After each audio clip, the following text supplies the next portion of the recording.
సిద్దిపేట జిల్లా గజ్వేల్ ప్రజ్ఞాపూర్ మున్సిపల్ పరిధిలోని శివాలయం కాలనీలో ఘనంగా మొదటి రోజు బతుకమ్మ పండుగ సంబరాలు నిర్వహించారు. ఈ సందర్భంగా కాలనీ వాసులు మాట్లాడుతూ తెలంగాణలో ప్రత్యేకంగా జరుపుకునే బతుకమ్మ పండుగ వేడుకలకు కాలనీలో ప్రత్యేక ఏర్పాట్లు చేయడం అభినందనీయమని, బతుకమ్మ ఆడిన తర్వాత చెరువులో బతుకమ్మను వేయడం, అందుకు భిన్నంగా కాలనీలో ప్రత్యేక స్థలంలో ట్యాంకు ఏర్పాటు చేసి మహిళలకు అన్ని ఏర్పాట్లు పూర్తి చేసిన కాలనీ పెద్దలకు ధన్యవాదాలు తెలిపారు. ఈ సందర్భంగా కొండపోచమ్మ దేవస్థాన మాజీ డైరెక్టర్ గోలి సంతోష్, లయన్ నేత్ శ్రీనివాస్, జె శ్రీనివాస్ మాట్లాడుతూ అందరికీ బతుకమ్మ పండుగ శుభాకాంక్షలు తెలుపుతూ కాలనీలో అందరూ సంతోషంగా ఉండాలని, ఈ సంవత్సరం ప్రత్యేకంగా బతుకమ్మ సంబరాలు నిర్వహించడం జరుగుతుందని, ప్రతిరోజు ప్రత్యేక కార్యక్రమాలతో బతుకమ్మ పండుగ సంబరాలు నిర్వహించడం జరుగుతుందని అన్నారు.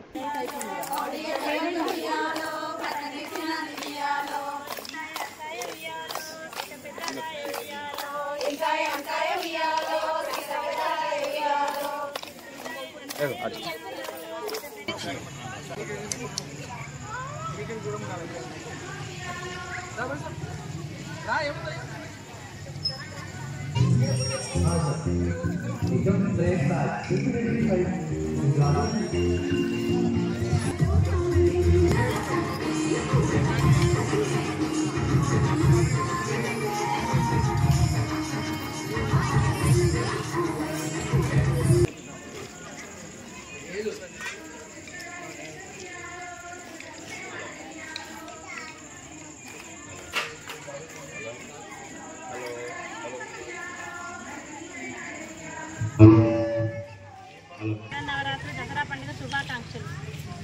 మా కాలనీ వాళ్ళు అందరూ మంచిగా కలిసికట్టుగా కష్టపడి వారం 10 రోజుల నుంచి ఈ ప్లేస్ అంతా శుభ్రం చేసి మంచిగా చేద్దామని అనుకున్నారు. కాకపోతే వర్షం సహకరించడం లేదు. కానీ ఇవాళ ఎట్లయినా సరే ఆడినాము. ఇలాగే మంచిగా ఇక్కడనే ఆడాలని అనుకుంటున్నాము. రేపటి నుండి దేవి నవరాత్రులు ప్రారంభం కానున్నాయి. మా పూజారి గారు మంచిగా దేవి నవరాత్రులు చేస్తారు.